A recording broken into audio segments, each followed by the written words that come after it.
નમસ્કાર, હું રાજ. આપ જોઈ રહ્યા છો સ્પાર્ક ટુડે ન્યૂઝ. વડોદરા શહેરમાં ભારતીય જનતા પાર્ટી વડોદરા મહાનગર અનુસૂચિત જાતિ મોરચા દ્વારા પોસ્ટ મેટ્રિક શિષ્યવૃત્તિની આવક મર્યાદા વધારવા બદલ રાજ્ય સરકારનો ઋણ સ્વીકાર કાર્યક્રમ યોજાયો હતો. વડોદરા શહેરના છાણી વિસ્તારમાં આવેલા માતૃછાયા હોલ ખાતે આ સમગ્ર કાર્યક્રમનું આયોજન કરવામાં આવ્યું હતું. પોસ્ટ મેટ્રિક શિષ્યવૃત્તિની આવક મર્યાદા 2.5 લાખથી વધારીને 6 લાખ કરવામાં આવતા રાજ્ય સરકાર પ્રત્યે ઋણ સ્વીકાર કાર્યક્રમ યોજાયો હતો. આ પ્રસંગે અનુસૂચિત જાતિ મોરચાના પ્રદેશ મહામંત્રી વિક્રમભાઈ ચૌહાણ, ભારતીય જનતા પાર્ટીના શહેર અધ્યક્ષ જયપ્રકાશ સોની, મહામંત્રી દીપકભાઈ પડિયાર, મહામંત્રી રમેશભાઈ પટેલ, મોરચાના પ્રમુખ યોગેશભાઈ પરમાર સહિત અનેક આગેવાનો ઉપસ્થિત રહ્યા હતા. કાર્યક્રમમાં મોરચાના મહામંત્રીઓ, કાઉન્સિલરો તેમજ મોટી સંખ્યામાં કાર્યકરો અને સ્થાનિક લોકો હાજર રહી સરકારના આ નિર્ણયને આવકાર્યો હતો. એનો લાભ મળવા જઈ રહ્યો છે.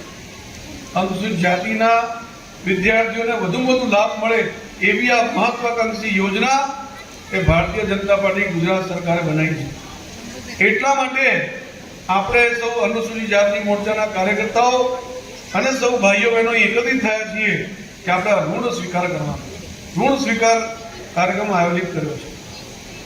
અને આપણે ભારતીય જનતા પાર્ટીની સરકારને ઋણી છીએ કે આગામી દિવસોમાં આની ઇફેક્ટ આપણા સમાજમાં રહેલા જેને ખરેખર ભણવાની વૃત્તિ સારી છે, જેને આગળ વધવું છે, એના માટે આ બહુ જ જરૂરી પગલું છે.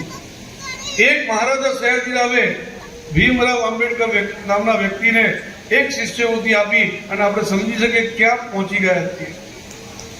એવી જ રીતે ભારતીય જનતા પાર્ટીની સરકાર પણ આવા અનેક સમાજના વિદ્યાર્થીઓને આગળ લઈ જવા માટે મહેનત કરી રહી છે અને એ મહેનતનું આ પરિણામ છે.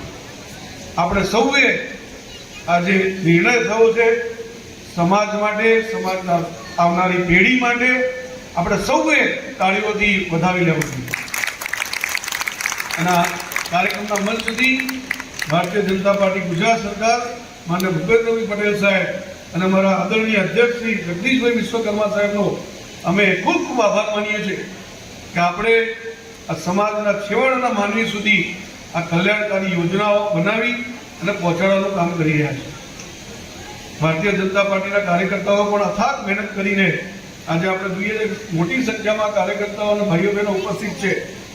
તો અથાગ મહેનત કરીને સમાજ સુધી આ વાત પહોંચે, જન સુધી પહોંચે, લોકો સુધી પહોંચે અને આનો લાભ વધુમાં વધુ લોકો મેળવે એના માટે વિનમ્ર પ્રયાસ એ આ ઋણ સ્વીકાર કાર્યક્રમ છે.